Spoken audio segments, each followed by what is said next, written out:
Okay, first we need to enter the BIOS. We need to priority our flash drive.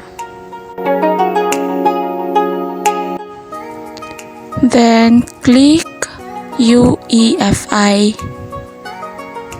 Then disable na to yung isa ani.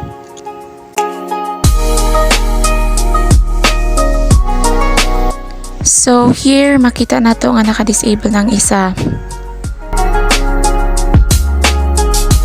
Then click F10 to save. So we need to wait for a second to display. So here.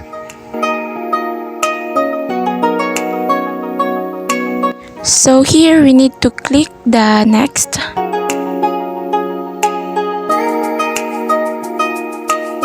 Then install now. Then here we need to click the next. Then click I accept the license term, then next. Then click custom install, then next.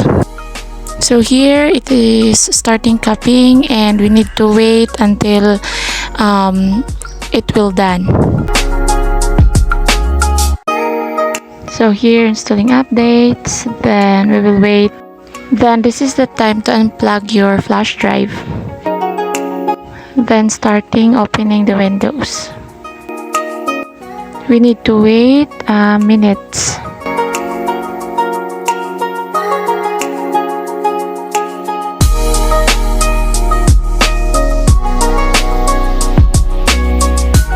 Then click use express settings.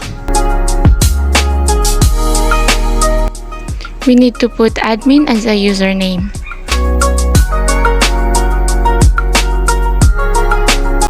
Then click next.